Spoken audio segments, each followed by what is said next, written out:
Hello everybody, this is Toys R Us, and for this new figure unboxing and review we're going to be looking at the Humble Origins 2-pack, which consists of Senator Shockwave and Data Clerk Orion packs. So what we're going to do with this video, we are going to have a look at the absolutely beautiful box, but before we do that, or after we do that rather, we are going to have a look at both figures in both modes to help you decide how you want to display them.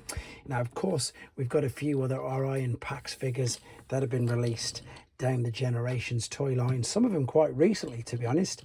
Now the Shockwave figures are absolutely nothing like that. However, I've got a Tetrajet, of which it's loosely based upon, or the mold is, and indeed I've also got the Hound, so we can just see how well they've managed to retool the molds to get the new figures that we've got in this box here. So as I start to pop these back, I'd like to remind anybody who's not subscribed to this channel, if you'd like to hit the subscribe button for me now please, because it really will help me out. And the other is to thank In Demand Toys, which is where I purchased this from, and as you can see they got it to me nice and quickly and safely.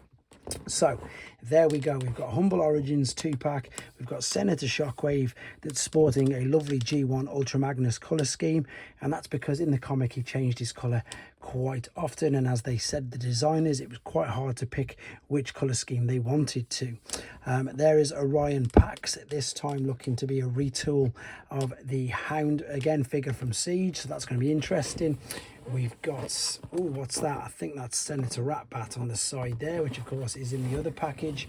And there, of course, is the Legacy Evolution poster. And there, once again, is the beautiful, beautiful artwork. So I think these boxes are brilliant, to be honest, especially for people who collect mint in seal box. I mean, it's always nice to see the figures, but if you can't see the figures and they're giving you artwork as nice as this, then it's a nice...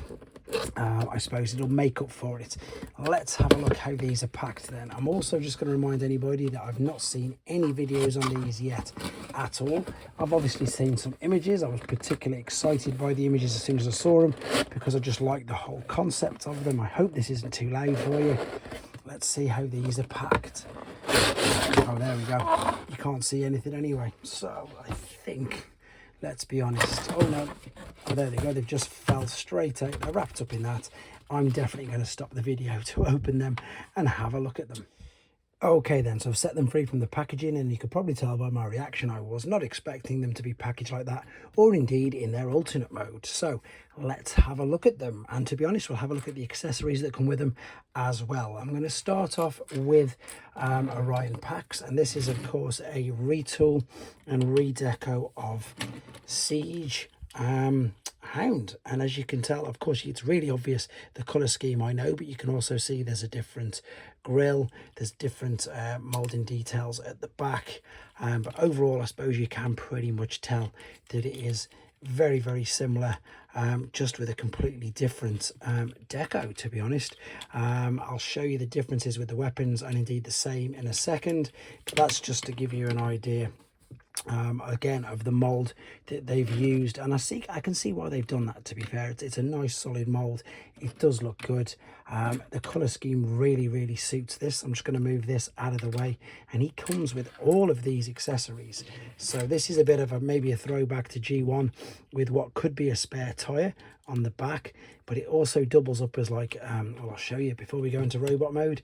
It also looks like it can be like a magazine, or I can't think what you exactly call them, like a roll of bullets or whatever it is. If you pop this into the side, like a barrel full of them, there we go, that's perhaps the word I'm looking for. I think that looks good. But when you've got it in this particular alternate mode, you can put this on the back there like so. You can then take the gun, which funnily enough I've got the Hound one here as well, and you can see it is just a straight up different color of the Hound one. This can go on that particular port there, and then the axe you can build up together, and this will go together. That is a brilliant homage to the axe from the Thrilling 30 Optimus Prime, or sorry, Orion packs, which I will show you in more detail in a second. But with this, you've got this peg here, and of course this will now attach onto the roof as well. So you've got a fully powered up alternate mode truck there with all the accessories, which I really like it when you can do that.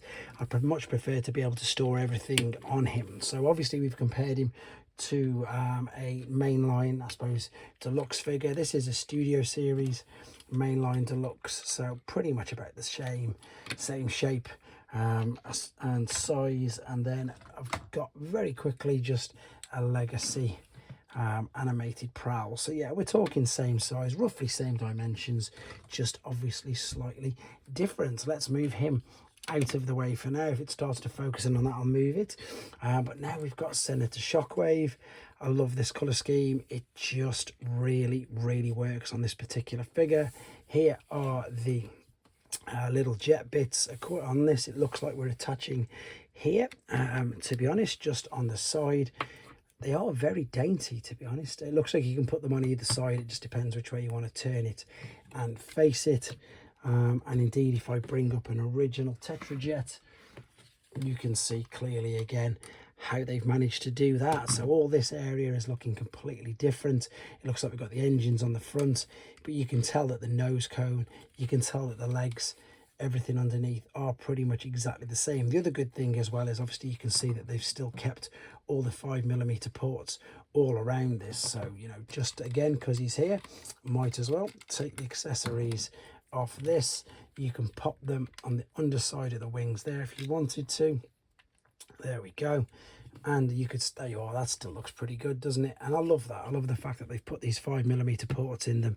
It just really does do exactly what he wanted to. It means it's a toy. It means you can play with it. It means you can do different things, come out with different ideas, and indeed display them differently. But it's nice to see. It's crazy, in fact, how they do this. Obviously, they're going to be the chest plates. It's just nuts. I love it. I love the fact that they've been able to do that. To be honest, I don't think there's much more to show you now with regards to these in their alternate mode. We're going to come back and they're going to be in the robot mode, and I'm going to keep the length of the video down by just coming straight to them in robot mode right now. So here we are then, back for the final time with them in their robot modes, and we're going to see how we can display them with their accessories and do a few more comparisons.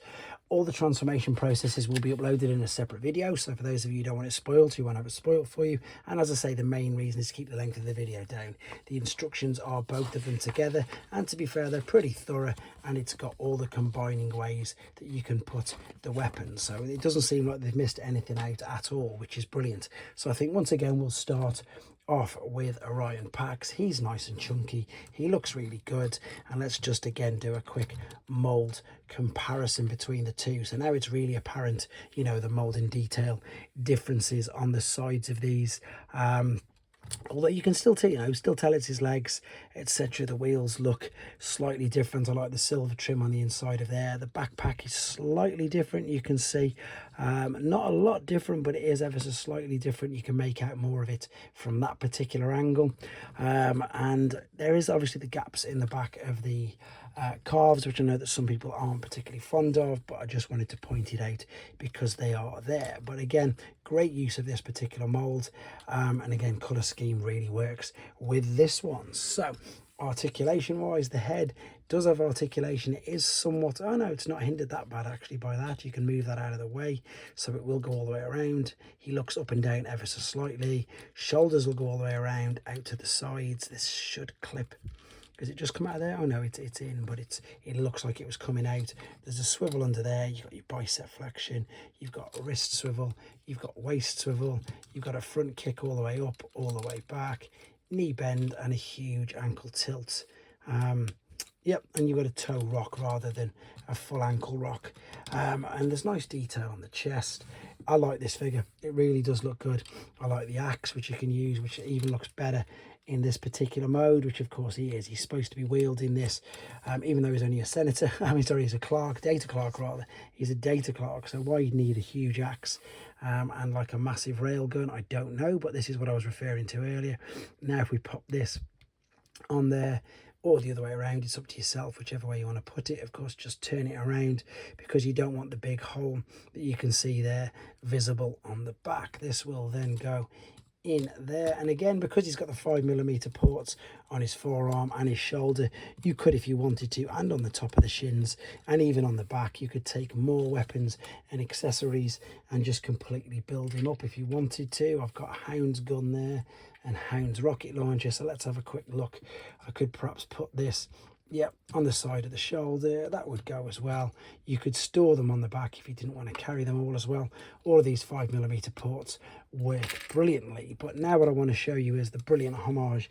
This is to the Thrilling 30 version. So this is the Thrilling 30 version. So yeah, crazily 10 years old already.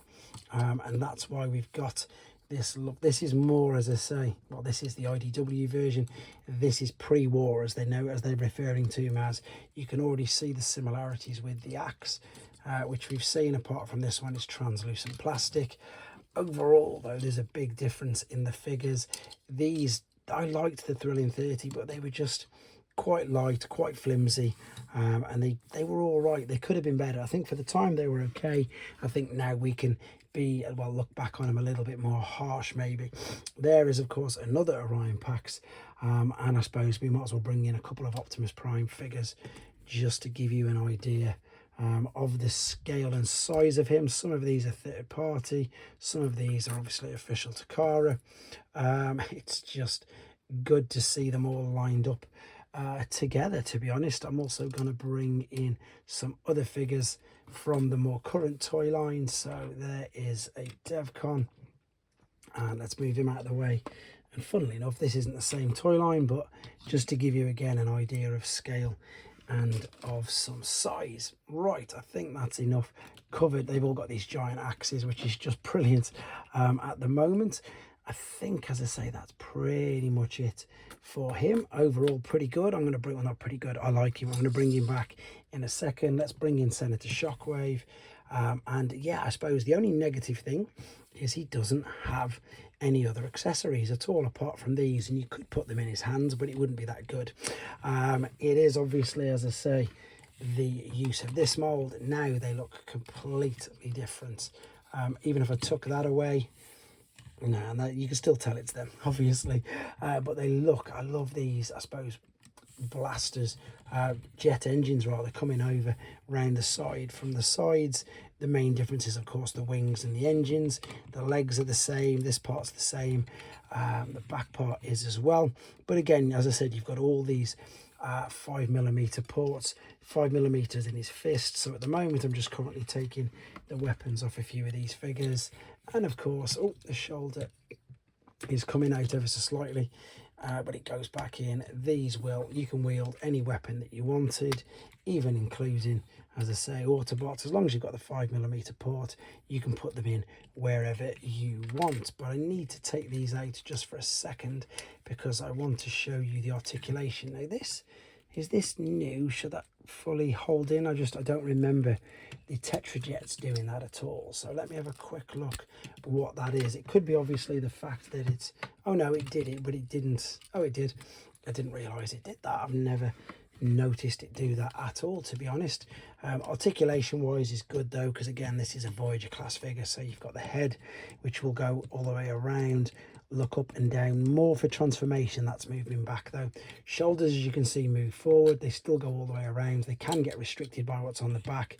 There's a swivel underneath the shoulder. There's a bicep bend. There's a double bicep bend by the looks of that. The wrist will swivel as well. Waist swivel, hips to the front, to the side, knee bend, ankle tilt, rock. And what you can also do as well, if you wanted to, these engines, if you wanted to completely spin them around, you can, and give them a completely different display, because they move about like that. If you wanted to put some of the engines up at the top, don't know what you think he looks like that, but it's just something that you can do. As you can see, these are freestanding, and they do swivel all the way around. You can push them back. I'm sure you'll agree they look better like that though. To be honest, I'm completely going to keep these guys in the robot modes the way they are now. So all I need to do is, oh no, I need to bring in some figures with him to give you some size comparisons. This guy is classed as a leader, but obviously that's because he's got a cab as well. This is a Voyager class, so you can see still standing nice and tall in these Voyager class price points. Of course, I've got no other Senator Shockwave figures to bring out and do some comparisons with, and I didn't see much point in bringing out normal shockwaves, in honesty. But if you want to see some, let me know in the comments. I'm quite happy to put the pictures up either on here or on my Instagram. But I'm going to bring the two of them together right now and pretty much sign off, because I'm sure you'll agree they do look really, really good, and it's the first pack that I've had a chance to have a look at, and I'm sure you'll agree, as I say, they look really good. So, oh, I nearly knocked him over. I'm going to sign off with this. Let me know what you think in the comments, guys. The next pack will be done as soon as possible. Thanks for watching. Take care.